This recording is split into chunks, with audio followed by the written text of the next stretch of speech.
Herkese merhaba, ben Berkay Mutlu İşler. Kanalımızın özel bölümlerine, kanalın geleceğini göstereceğimiz bölümlere hoş geldiniz. Bugün Ukrayna Kiev'de bulunuyoruz. Arkamda gördüğünüz bu beyaz saray görünümlü malikaneyi gezeceğiz. Öncelikle kanalın geleceğiyle alakalı ufak bir bilgi vermek istiyorum. Kanalın geleceğinde 50.000 aboneye geçtikten sonra ara ara yurt dışı turları yapacağız. 100.000 aboneye geçtikten sonra da tabii ki Türkiye'yi hiçbir zaman bırakmadan daha Gaziantep'e gitmek istiyoruz, Ankara'ya gitmek istiyoruz, birçok yere gitmek istiyoruz. Türkiye hiçbir zaman bırakmadan dediğim gibi yurt dışı turlarına aslında yarı yarıya dönmüş olacağız. Evin bilgilerini vermek istiyorum. Ev toplamda 1000 metrekarelik bir arazi üstüne kurulmuş. Aynı olmuş ancak iç kullanım alanı da 1000 metrekare. Toplamda 10 tane odası bulunuyor ve şu anda satışta 10 milyon dolarlıkta bir satış fiyatı var. Tabii ki bu sefer bir farklılık da yaptık. Her zaman şirketlerin linkini bırakıyorduk. Bu sefer şirket yetkisi Marina bizle birlikte. Marina ile birlikte sizi de bir tanıştıracağım. Привет, Berkayo. Привет, Marina. We are glad to see you in Ukraine at Pechersky area, very luxury area of Kiev, at Yes. exclusive listing of Ukraine Sotheby's International Realty. We are selling the real estate all over the world in 75 countries, and today we are glad to see you here Thank in you. Kiev. Thank you. Actually, you are yani in Ukraine. When we look your list, it's really good, and we will continue our tour with their properties. Arkadaşlar turlarımıza tabii ki devam edeceğiz. Burada birkaç tur daha yapacağız Marina ile birlikte. Bölgeden tabii ki bunları altyazı ekleyeceğiz ama bölge gerçekten çok lüks bir bölge. Sizin de beğeneceğinizi düşünüyorum. Öncelikle giriş kısmına Maria ile birlikte bakacağız. Sonra içeriye ben tek devam edeceğim. Hemen buradaki demir kapıdan içeriye giriş yapıyoruz ve yolla birlikte kapalı garaja giriyoruz. Maria, I want to ask, all Ukraine building like this? Of course not, Berkay. This is very special house and very special mansion, I would say. The future owner of this building is aesthetics lover, classic lover, Yeah. and we're gonna see inside very, very special things. I think we will see modern house also, right? Yes, Next episode. Yes, next in the next series we can Okay. see all the modern houses. Okay. I have one last question. Why there is no pool? Umarım doğru sormuşumdur. Wait a minute, we're gonna see it inside. Okay, okay. İçeriye devam ediyoruz. İçeride görüşürüz.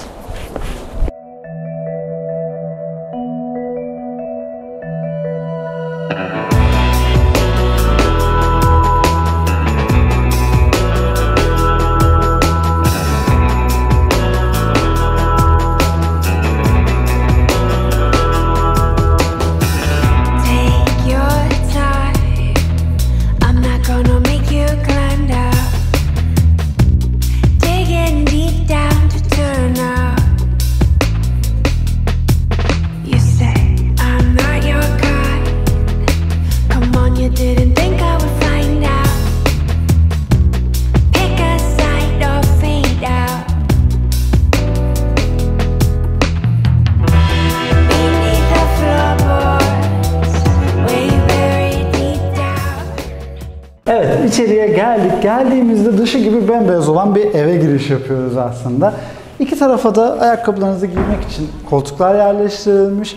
Yine iki tarafa da büyük aynalar yerleştirilmiş. Bu aynaların çerçevesi altın renkte seçilmiş ancak dışlarında da alçı kabartmalar yaparak tabii ki güzel bir görüntü elde etmişler. Girişle alakalı benim en çok söylemek istediğim şey, böyle girdiğiniz zaman sanki çok lüks bir komplekse, yani çok lüks bir otele geliyormuşsunuz gibi bir görüntü var. Şimdi bu katta vestiyeri göreceğiz, tuvalet banyoyu göreceğiz ve hemen sonunda da garaj var. Biz öncelikle vestiyere bakalım. Evet, girdiğimizde hemen sol tarafımızda 4 kapaklı bir vestiyer alanı yapılmış. Ve burada da ufak hazırlanmak için ufak bir alanda bırakılmış. Eşyalar klasik tarzda, sıfır, yani eski durması sadece görüntüsünden, yapılış tarzından geliyor. Hemen sağ tarafa devam ettiğimizde de karşımıza direkt çift lavabo çıkıyor. Aslında bu lavaboları biz yatak odalarında görmeye alışırız ancak burada da girişe bu şekilde bir alan yapılmış. Mermerin altı da boş bırakılmış, hatta metal giderinde görebiliriz. Güzel bir görüntü yakalamışlar. Üstünde altın işlemeli çerçevesi olan bir ayna görüyoruz ve aplikleri görüyoruz. Burada açıkçası, yani ilk girdiğimizde de Mehmet de söyledi, bu avize gerçekten bizim alışık olduğumuz bir şey değil mi Mehmet? Daha önce hiç rast gelmedik. Evet, yani şık duruyor ancak hani bir komplekste belki görebilirsiniz böyle bir şey. Hemen burada da bir pisuar var. Bunu sorduğumda hatta görevliler birazcık güldü. Ukrayna'da böyle bir şey varmış. Kapak, yani pisuarın kapağı var. Ben Türkiye'de hiç yine görmedim. Evet. Alana geri döndüğümüzde de avize dedik. Burada avize demeden geçtik. Burada yine şık bir avize yerleştirilmiş. Hatta zeminle de gayet uyumlu seçilmiş. Hemen sol tarafta da iki araç koyabileceğiniz bir garaj, kapalı garajınız da bulunuyor. Şimdi yukarıya devam ettiğimizde yine evin iç kısmının aslında bir görüntülerini de görüyoruz. Burada mermer sütunlar, alçıdan kemerli gelen kabartmalı yapılar, evin tamamında aslında bunları sık sık göreceğiz. Şimdi girişle alakalı hemen sağ tarafında spa'ya çıkıyor. Buradan devam ettiğimizde de 2 tane odamız ve üst kısmında da salon mutfağı göreceğiz. Ancak bu kata atlamadan biz önce spa'ya bakalım. Ve kapı girişlerinde de hep bu kasa şekli, kabartmalı şekilde seçilen bir kapı kasaları da seçilmiş. Şimdi spa'ya girdiğimizde hemen sağ tarafta bir havuz yapılmış. Havuzun etrafı tamamıyla sütunlarla birlikte çevrilmiş ve sütunlar da yine mermer kaplama olarak yapılmış. Gerçekten güzel bir görüntü sağlıyor. Marina'ya aslında sormuştuk burada niye açık havuz yok diye. Havalar gerçekten soğuk olduğu için açık havuz yapmak çok mümkün değilmiş. Havuzu da bu yüzden zaten ısıtmalı, yani iç alanda bile ısıtmalı seçmişler. Bu havuzun yanından yine bir dışarı çıkışımız da var. Sesim biraz yankı yapıyor, o yüzden hızlı göstermeye çalışacağım. Burada da ufak bir aktivite alanı gibi değerlendirebileceğiniz bir yerimiz bulunuyor. Şimdi devam edeceğiz. Burada tuvaleti, saunayı ve duşu görelim. Şöyle düşmeden geçeyim. Burada da çamaşır makinesi yeri yerleştirilmiş. Herhalde ufak bir çamaşırlık yapmak için de bir alan ayırmışlar. Şimdi girdiğimizde yine tuvalete girişte dahi aynı kapıyı görüyoruz. Hemen sol tarafında asma bir lavabo yerleştirilmiş, tuvalet ve havalandırma penceresi bulunuyor. Lavabolarda yine lüksten kaçılmamış, aynı bataryalar kullanılmış. Hatta bu salonluklar gayet şık duruyor. Hemen sol tarafımda walk-in duş var. Girdiğimizde bayağı geniş bir alan aslında. El ve duş başlığını görüyoruz. El başlığı bayağı ağır ve küçük olarak seçilmiş. Devam ederken de burada değişik bir lifte yapılmış galiba. 10 milyon dolara ev aldığınızda sanırım böyle detaylara sahip oluyorsunuz. Yani sert bir life sahip oluyorsunuz sanırım. Evet. Buradan devam ettiğimizde saunaya giriyoruz. Gayet geniş bir sauna alanında yine yapılmış. Berkay, bu arada walk-in duşlarda alan gösterdiğin gibi gösterebilir misin? Yani birazcık geriye doğru büyük. Şöyle göstereyim, ancak geriye basamaklar birazcık daha büyük. Şimdi evin değişik bir mimarisi var. Yani ön kısımlar salon, mutfak ve bu tarz sauna alanlarına ayrılmış. Arkada kalan, yani ayrı bir binanın birleşmiş gibi duruyor. Salonun kubbeli tasarımına daha iyi gözükeceğine eminim. Ancak buradan devam ettiğinizde, yani şu asansörle birlikte yukarıya devam ettiğinizde yatak odalarına gidiyor ve asansörün de yine aslında otellerdeki asansöre benzediğini söyleyebiliriz. Bu arada çok fazla oda var. Yani belki alan kişi otel bile yapabilir burayı. Şimdi bu alandan devam edelim. Üst kata çıkacağız. Evde yani 1000 metrekare olarak söylediler. Gerçekten alan anlamında yeterli. Şimdi döndüğümüzde de buradan 2 odaya devam edelim. Bu arada devam ederken de benimle birlikte şu görüntüyle görmenizi istiyorum. Tamamıyla işlemelerin yapıldığı tavan ve sütunlar gayet hoş göze geliyor. Ve bir tane daha aslında bir bekleme alanına çıkıyoruz. Şimdi sağ tarafında bir odamız var, solda tuvaletimiz var, üst kısımda ise salonu ve mutfağın ayrıldığı yeri göreceğiz. Karşımda da teras bulunuyor. Birazcık komplike bir ev. Şimdi içeriye giriyoruz, girdiğimizde yeşil bir zemin kullanılmış, süpürgelikler, duvarın rengi, duvar bu arada duvar kağıdı olarak yapılmış, yine tamamen yeşil seçilmiş ve devamında da alçıları ve kabartmalarını görüyoruz. Ve tabii ki her zaman söylemeyi seviyorum, ortada da şık bir avize bulunuyor. Şimdi bu evde bazı odalarda bu şekilde eşya olmayacak, bazılarında yani yarı yarıya eşya olacak.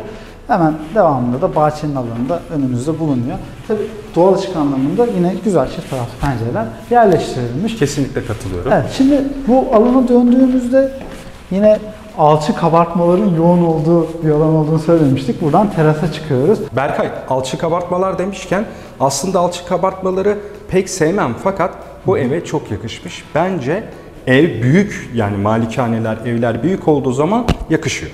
Yani tabii bu büyüklükte bir saray görüntüsünde yakışıyor.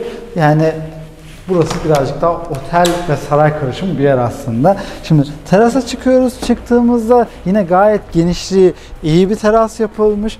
Burada balkonda dahi işletmeleri devam ettiğini görüyoruz. Bu arada bu terasa ve banyolara yerden ısıtma yapılmış. Yani kar yağdığı zaman buradaki terasınızda herhangi bir kar birikmesi olmuyor. Ve hava da bu arada bayağı soğumaya başladı. Gündüz çok güneşliydi. Bu arada buradan da böyle baktığımız zaman sütunlarla birlikte yani kemerli yapı bayağı bir ihtişamda katmış. Şimdi salonla mutfağa geçmeden önce en son kısmımız banyoyu göreceğiz. Ondan sonra salona devam edeceğiz. Şimdi girdiğimizde yine burada ufak bir hazırlanma alanı bırakılmış. Banyonun olduğu kısmı yani ufak bir hazırlanmak için eşyalar koyulabilir. Hemen sağ tarafta da çift bu sefer ayaklı lavaboyu görüyoruz. Üstünde de beyaz çerçeveli bir ayna yerleştirilmiş. Yine onun üstünde de hatta 2 tane de aplik bulunuyor. Avizelerden bahsettik. Bu banyoda da avize bulunuyor. Herhalde burada bakalım diğer evleri de göreceğiz. Daha ilk gördüğümüz ev yani bizim de ilk gördüğümüz ev. O yüzden bütün evler için bir yorum yapmak istemiyorum.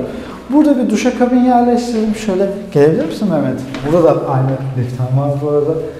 El başlığı ve biraz daha büyük bir duş başlığı seçilmiş. Aynı malzemeler. Hemen sağ tarafta da bideyi ve tuvaleti görüyoruz.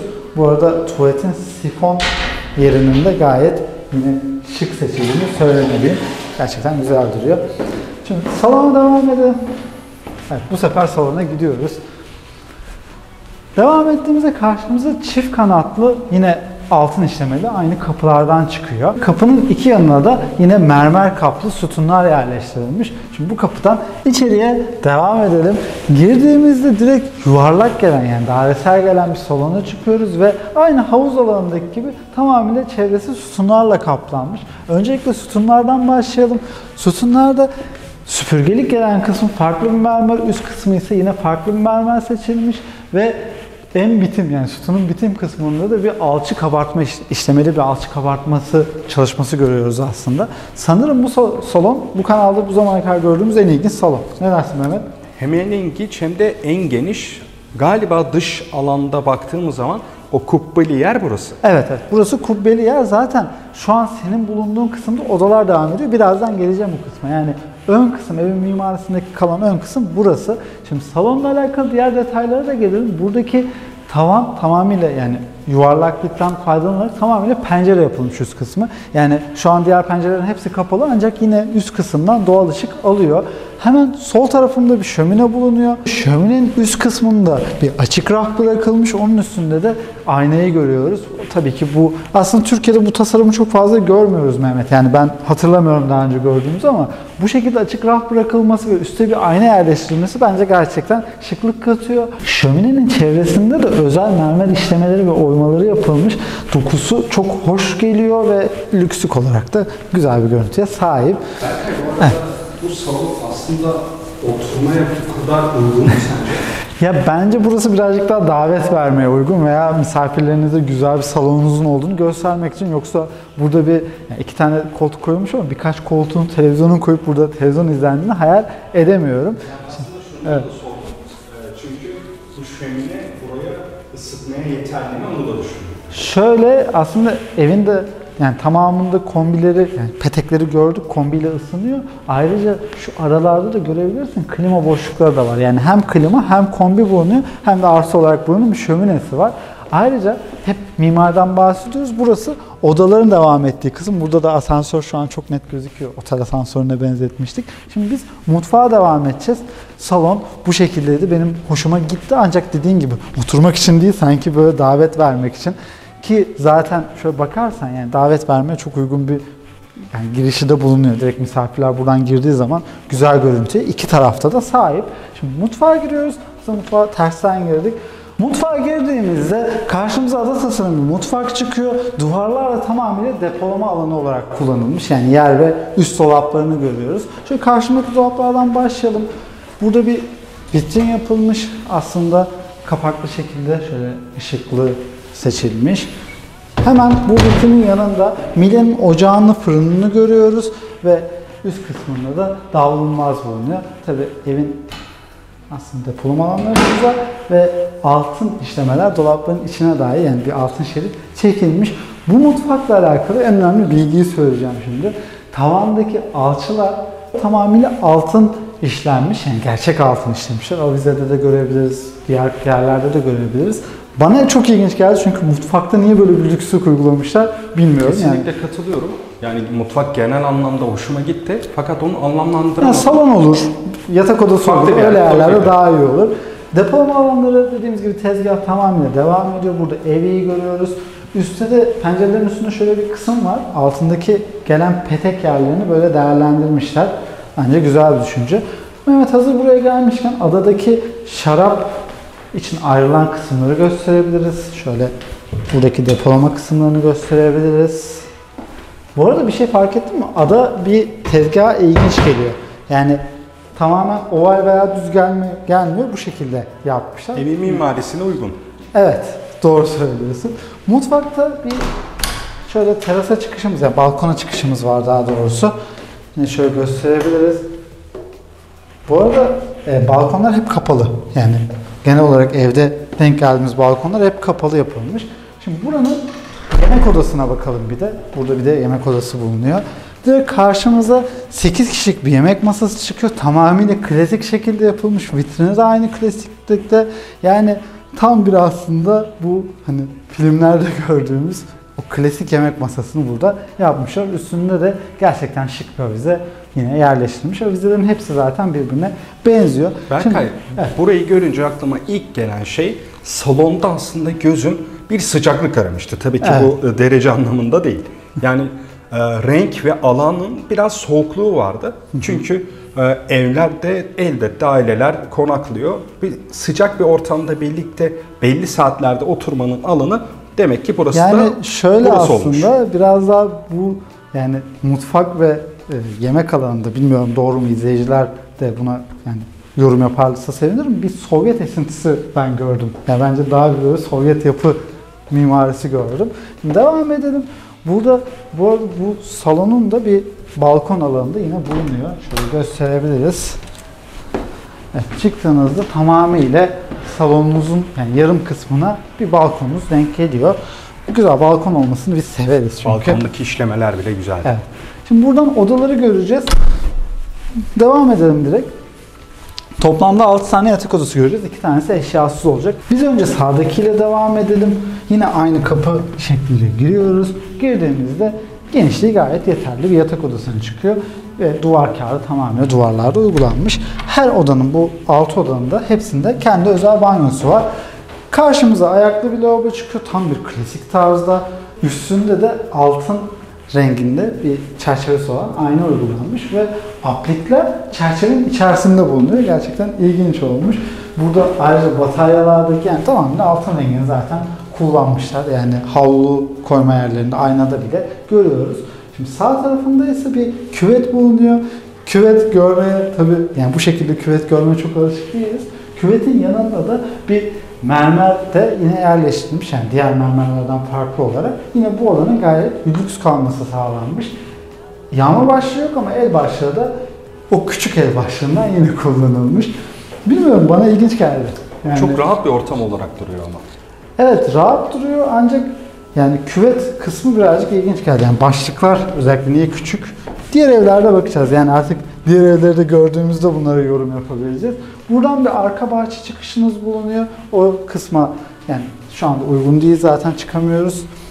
Diğer odaya geldiğimizde ise son eşyasız odamız. Yine odanın simetriğini görüyoruz. Ancak avizesi biraz daha farklı seçilmiş bunun. Gerçekten hoş. Ve duvar kağıdı da zaten ona benzer yapılmış.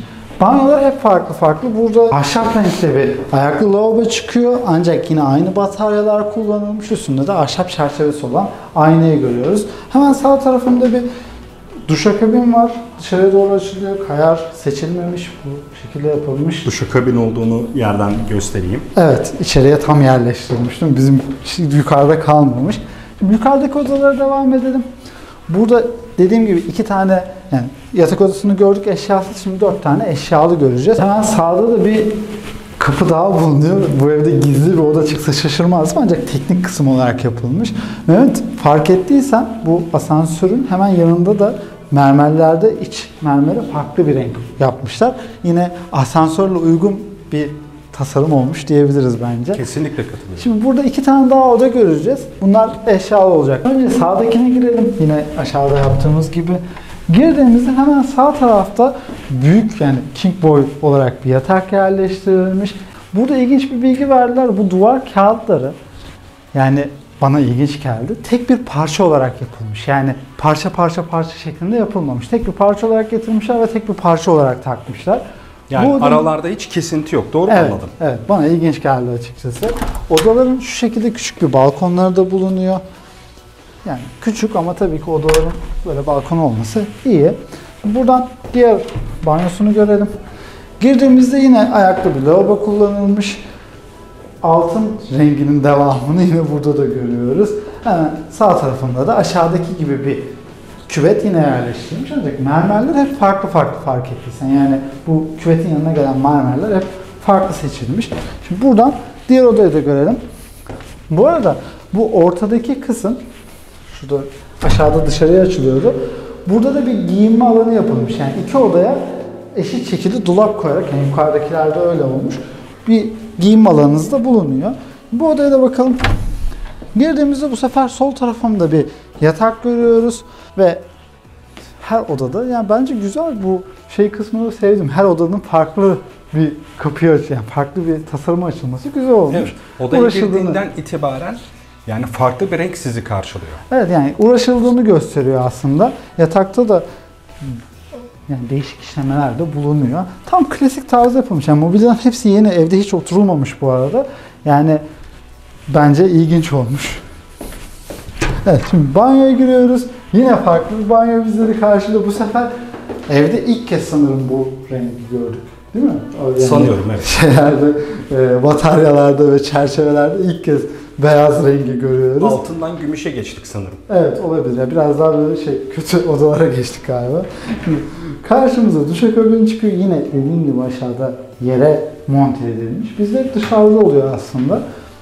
Ve bu lifler de tüm şeylerde bulunuyor. Şöyle gösterebiliriz yine. Evet. Devam edelim. Yukarıdaki odalara bakalım. Yukarıda sanırım ana yatak odalarını göreceğiz şimdi.